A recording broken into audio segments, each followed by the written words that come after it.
I'm going to walk into the greenhouse. These are the plants that I have overwintered. I have lots of flowering plants, but then I have broccoli, cauliflower, and several cold winter plants that are in here. So we're going to move these out. Well, it's late February, so it's time for us in the south to start getting things ready. We can actually start planting things like garlic, onions, kale, spinach, some peas, and so I'm getting ready today to start putting in the ground, and actually straight into the ground, onion sets. Now I'm in the greenhouse, and I've already set up so that I've got the lights going for where I'm going to put seed trays. So I will be getting all of this stuff out real soon, getting it into the garden. I put it in out, I don't know, a couple weeks ago, and it did really well out there until we had a couple nights of freezing, so I went ahead and brought them back in and put them inside the greenhouse. So I'm gonna plant some onion sets today.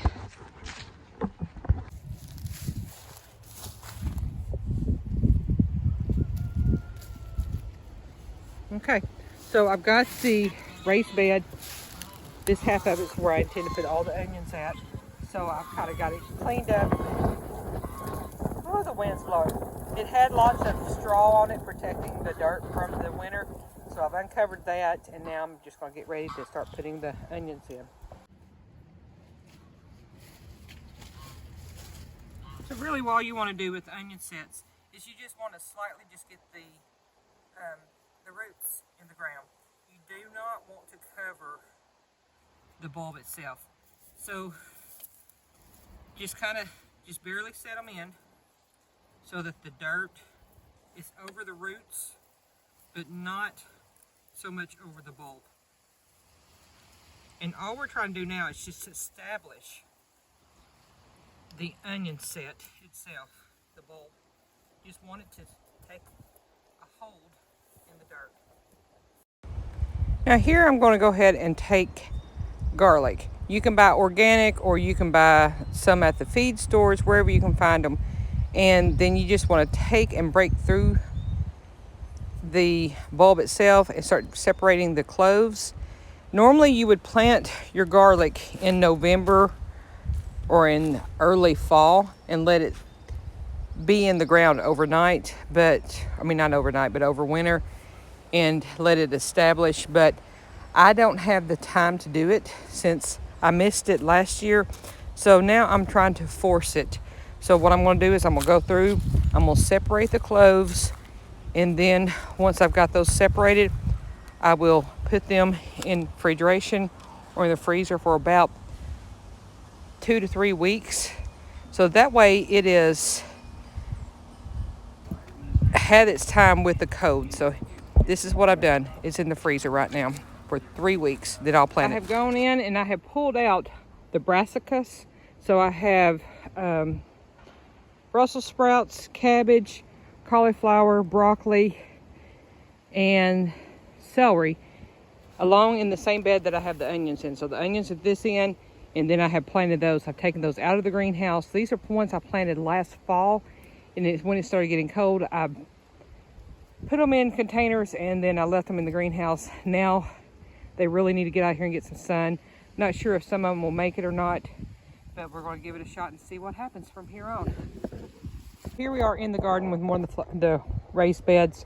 I went ahead and I got some more onions and I put vidalias. And I staggered them 3 inches back and forth, just back and forth there.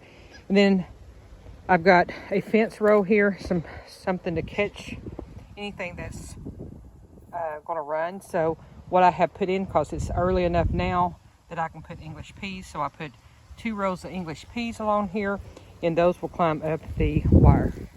That's where I'm going to plant my potatoes. It had a lot of grass in it, so right now I'm just steadily working it, trying to get the grass turned. And I do till here because of the grass that we have. It's not possible and not feasible to continue to just do the no-till in our area because we have grass that roots and it runs roots underneath it, and it comes up. It's Bermuda, and it just takes over everything. So even here, where I've got, you can see how this just spreads, and you just cannot keep it out of your garden. It's a constant battle. Here's another bed where it got in here, and you just cannot, you pull the roots and they just, so we have to do till here because the roots spread underground and then it pops up. So what I'm doing now is working these beds, tilling them, and then I will eventually put something down to try to kill out the grass before I plant. I've got 6 weeks before I really want to get anything in the ground here, so I'm just gonna keep working this. The only thing I will do is on the potatoes.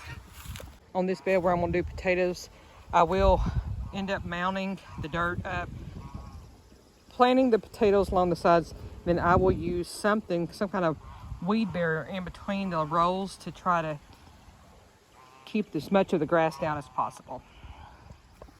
Okay, here is the bed that we planted 3 days ago with the onions. Now the ideal way of planting these onions, and I didn't go in big detail because I was just trying to get them in the ground and get them rooted, is to get the bulbs in the dirt, but keep most of the bulb out and just have the root in. Here's a really good one there. So I've got it established. It's already putting off green shoots. Here's one right here that you can really tell has really started taking off, already putting off more green right there. So you just want to barely put the bulbs in, just so that the roots are able to grab a hold. As time goes, you want to come along as they're growing and the roots are established, you want to pull back the dirt on the bulb so that it gets the sun and grows. So right now, my main thing was to just get them started, and then I will start pulling dirt back as time goes so that the bulb has more exposure to the sun. Our Brussels sprouts, these are the ones I had in the greenhouse. I brought those out and planted them. We have celery, cauliflower. I don't know if this cauliflower will make it right here. That one's starting to form there, and then these are cabbages here. So we'll see what happens with these.